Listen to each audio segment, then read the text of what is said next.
Once upon a time, in a land full of despots with egos bigger than their military budgets, there lived a man who could take down dictators with nothing but a pen, a sharp wit, and an unrelenting sense of justice. His name? Wole Soyinka. And let me tell you, if James Bond and Shakespeare had a baby who grew up fighting for democracy, it would still pale in comparison to this man. Today, we're diving into his memoir, You Must Set Forth at Dawn. It's not just a book, it's an action movie, a comedy, and a masterclass in political activism wrapped in 578 pages of brilliance. And trust me, you're in for a ride. Wole Soyinka is a man of many talents and even more personalities. A political activist, literary genius, playwright, and Nobel laureate, he's lived a life most of us couldn't imagine even in our wildest dreams. Picture this. A young man growing up in Abeokuta, Nigeria, who would later go on to confront military regimes, smuggle election results on live radio at gunpoint, and embark on a dangerous quest to retrieve a stolen Yoruba bronze head from Brazil. Oh, and did I mention he was once imprisoned and exiled? Yeah, it's like the plot of a Dan Brown novel, but it's all real. Soyinka doesn't just write about politics, he lives it. And in this memoir, he recounts his life with the kind of detail and humor that makes even the most dire situations seem oddly entertaining. Take, for example, his conversation with a German minister about sabotaging Abacha's radio tracking efforts. Instead of panicking, Soyinka, ever the strategist, tells the minister, and I quote, "Seek but not find. Take Abacha's money and contribute a small percentage to our movement." Page 434. That's the level of wit we're dealing with here. He's playing 4D chess while dictators are still figuring out checkers. And then there's this gem, Soyinka describing a young man vying for power within an exile group fighting the Abacha government.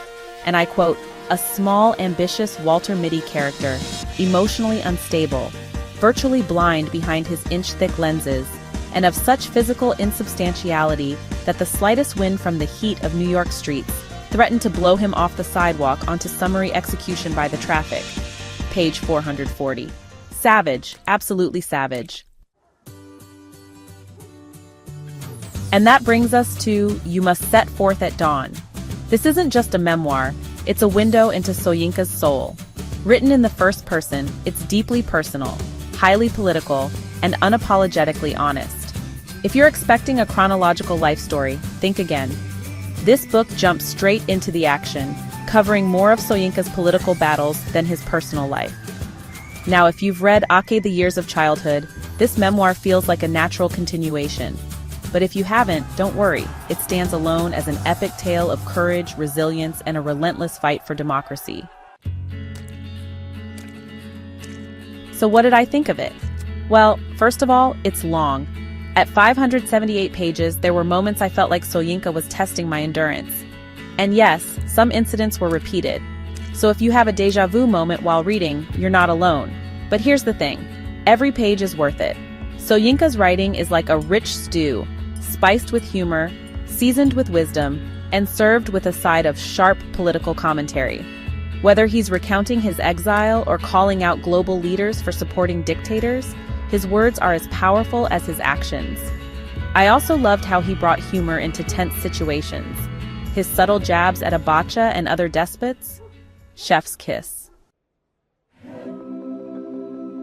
Soyinka isn't just a writer or an activist, he's a force of nature. Reading this book, I couldn't help but marvel at his bravery, his intellect, and his unwavering commitment to justice. But here's the big question. Is his quest over?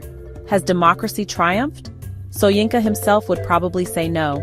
He knows that the fight for justice is never ending, and his memoir serves as both a record of his battles and a call to action for all of us.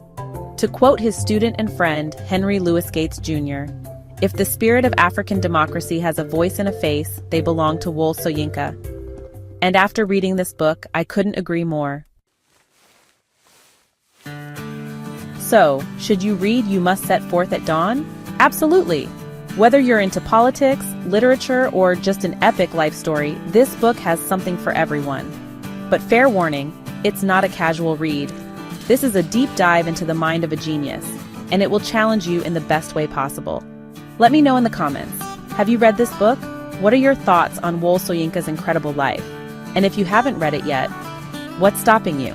Thanks for watching, and don't forget to like, subscribe, and hit that notification bell for more deep dives into books and ideas that matter.